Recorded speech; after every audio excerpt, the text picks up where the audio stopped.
Once upon a time, when the woman gave birth, the witch appeared, named the little girl Rapunzel, and took her away. Rapunzel became the most beautiful child under the sun. When she was 12 years old, the witch locked her in a tower that stood in a forest and that had neither a door nor a stairway, but only a tiny little window at the very top. When the witch wanted to enter, she stood below and called out, "Rapunzel, Rapunzel, let down your hair to me." Rapunzel had splendid long hair, as fine as spun gold. When she heard the witch's voice, she untied her braids, wound them around the window hook, and let her hair fall 20 yards to the ground, and the witch climbed up it. A few years later, it happened that a king's son was riding through the forest.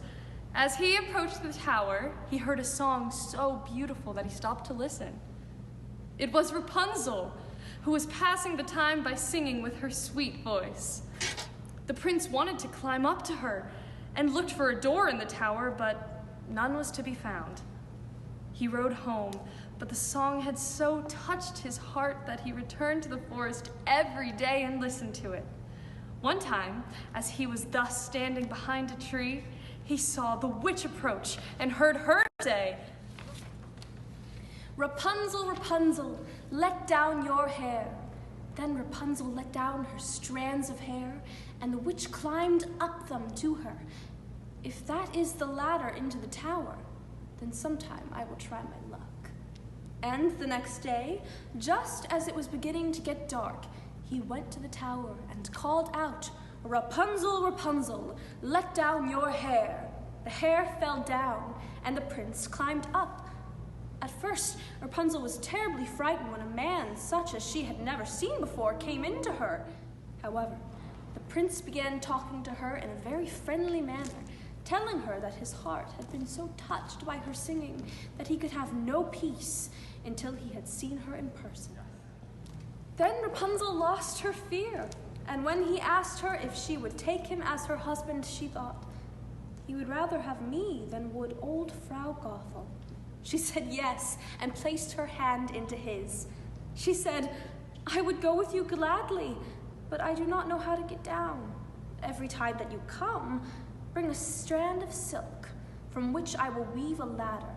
When it is finished, I will climb down, and you can take me away on your horse." They arranged that he would come to her every evening, for the old woman came by day. The witch did not notice what was happening until one day Rapunzel said to her, "Frau Gothel, tell me why it is that you are more difficult to pull up than is the young prince who will be arriving at any moment now." "You godless child," cried the witch. "What am I hearing from you? I thought I had removed you from the whole world, but you have deceived me nonetheless." In her anger, she grabbed Rapunzel's beautiful hair, wrapped it a few times around her left hand, grasped a pair of scissors, and with her right hand, and snip, snap, cut it off. And she was so unmerciful that she took Rapunzel into a wilderness where she suffered greatly.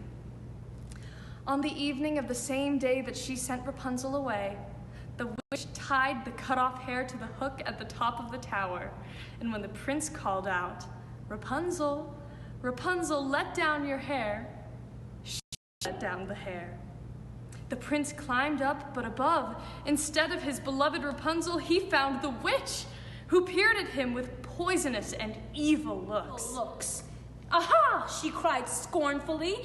"You have come for your mistress, darling, but that beautiful bird is no longer sitting in her nest, nor is she singing any more. The cat got her, and will scratch your eyes out as well.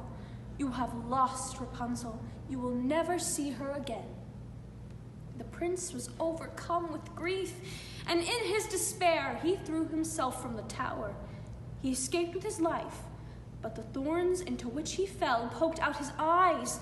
Blind, he wandered about in the forest, eating nothing but grass and roots, and doing nothing but weeping and wailing over the loss of his beloved wife. Thus he wandered about miserably for some years, finally happening into the wilderness where Rapunzel lived miserably with the twins that she had given birth to. He heard a voice and thought it was familiar. He advanced towards it, and as he approached, Rapunzel recognized him, and crying, threw her arms around his neck. 2 of her tears fell into his eyes, and they became clear once again, and he could see as well as before. He led her into his kingdom, where he was received with joy, and for a long time they lived happily and satisfied. And for a long time they lived happily and satisfied.